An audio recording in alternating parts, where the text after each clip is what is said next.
Hello, good morning. As we are discussing the mechanical injuries, and now I'm heading towards the injuries which are caused by sharp-edged weapons.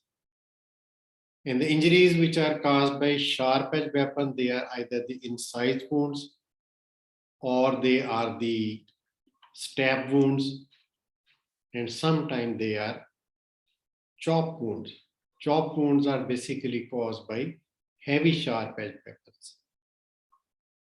And in today's lecture, I'm going to start the incised wound, that is the injuries which are caused by weapons which have a sharp edge, and they will cause the incised wound. We will discuss in this lecture the cause and effect relationship. That means the mechanics which will be causing the incised wound. Then the general characteristics of general features of the incised wound. That means their shape, size, site, their margins, edges, angles, depth, and all these parameters which are related with the sharp edge injuries in incised wound, that will be discussed. Then there are also specific phenomena which are the tailing phenomena, that is in the direction of the force, the wound becomes superficial, and that is the tailing effect. It gives the idea of direction. So starting with the lecture. If you like my videos, please subscribe to my channel, and my channel name is Dr. JAVED KHOKHAR.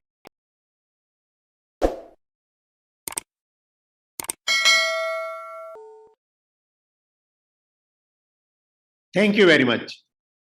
I am Dr. JAVED KHOKHAR, Professor of Forensic Medicine and Toxicology. We are now starting the mechanical injuries caused by sharp-edged weapons.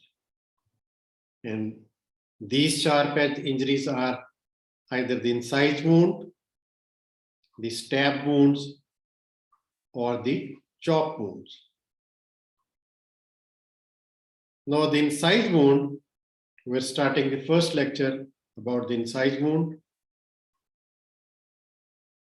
These are the wounds which are caused by sharp-edged weapon, a weapon having a sharp edge. This is a wound caused by an object having a sharp edge, which may be pointed or linear. And when it is dragged along the surface of the skin, then it is caused the sharp incised wound. And in these wounds, the length is greater in dimension than the depth of the wound, because the weapon is dragged on the surface of the skin, and the length is greater than the depth. It is not thrusted into the skin, it is dragged. So an incised wound is an injury which is caused by a weapon having a sharp cutting edge, and when it is drawn along the skin, such as knives or any other objects, like the jagged portions of the metal or the broken glass, or even sharp edge of the paper and the sharp edge of the grass even, they can cause the incised wound. These weapons are having an edge or a point. So when it is dragged across the surface, it causes cleavage of the skin.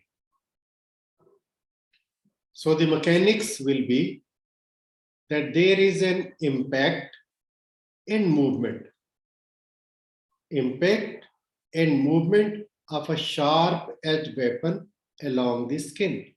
So this is the mechanics. The injuries varies in sharpness according to the character of the weapon and the nature of the stroke which is made.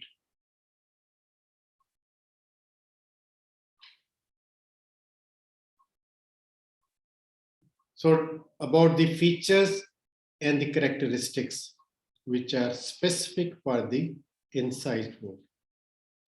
The wound is normally straight but may be irregular if it is inflicted over an area having a lax skin like scrotum.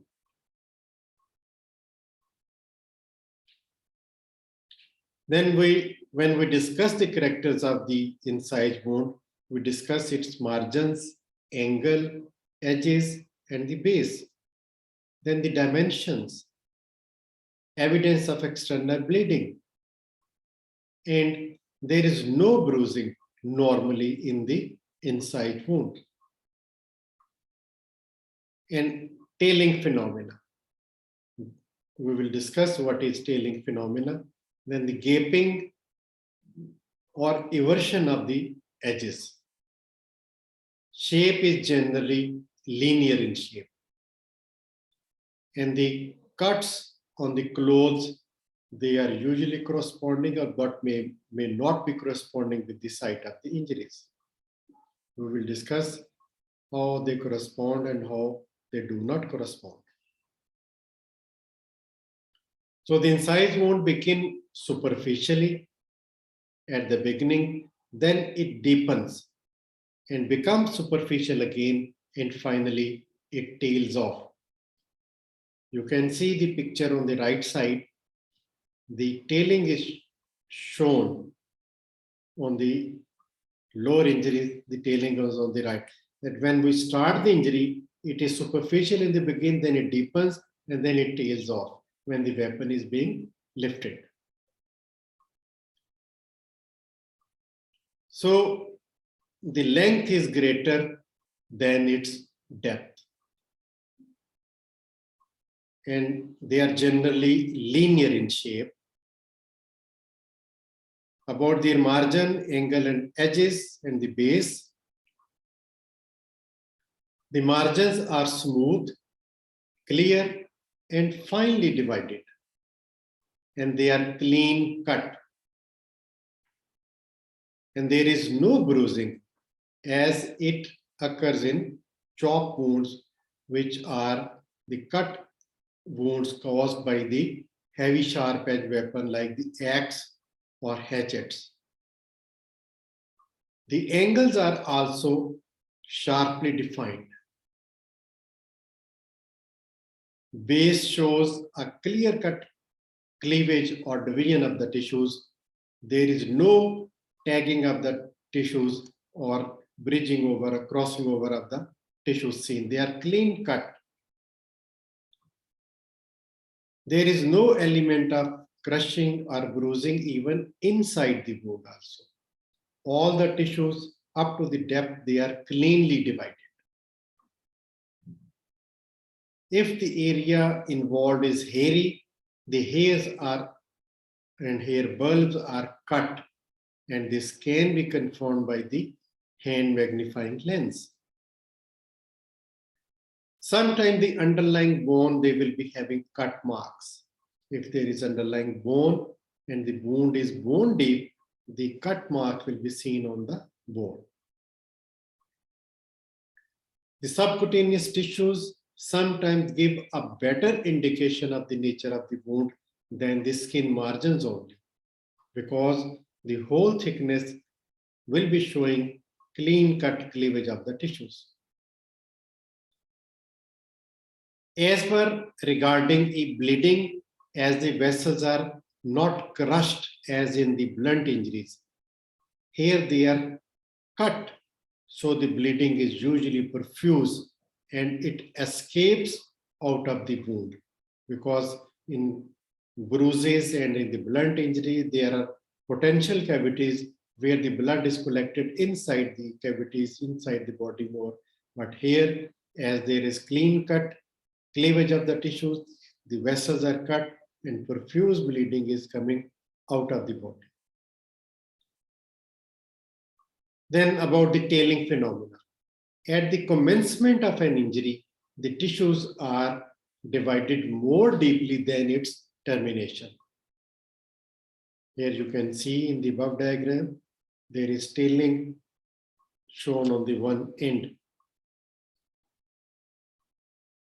As a rule, the incision which tail off to a superficial wound, that they start superficial, become deep, and they are tailed off when there is weapon is lifting up.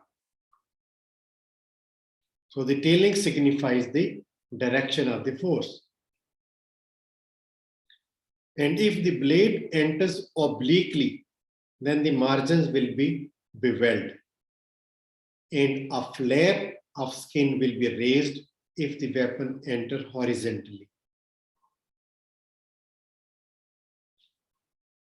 About the gaping and the eversion, the edges are smooth and are gaping and everted because of the tension of the lines in the skin. So this eversion is more prominent, especially if the wound is across the axis of the limbs. That is, the tension lines, they are cut and they will stretch the wound, and the wound will be showing eversion or gaping. On account of gaping, the width of the wound is normally greater than the width of the blade of the weapon. So wound appears as spindle shape, like this. Now the cuts on the clothing, about the cuts on the clothing, when we examine the clothes, it is most important finding to find out the cuts. And normally the cuts on the clothes should correspond with the injuries on the body, but they do not correspond, especially when the clothing is loose or when the person is standing and the clothes are lifted up, and they may be sometimes drawn forward by the weapon and may cut quite at a different level, or sometimes the clothes are folded and then the level can be different. For example, a person is standing with the raised arms, here the position of the shirt will be little higher while inflicting the injuries. So the level of the cut on the clothes and the injury will be different.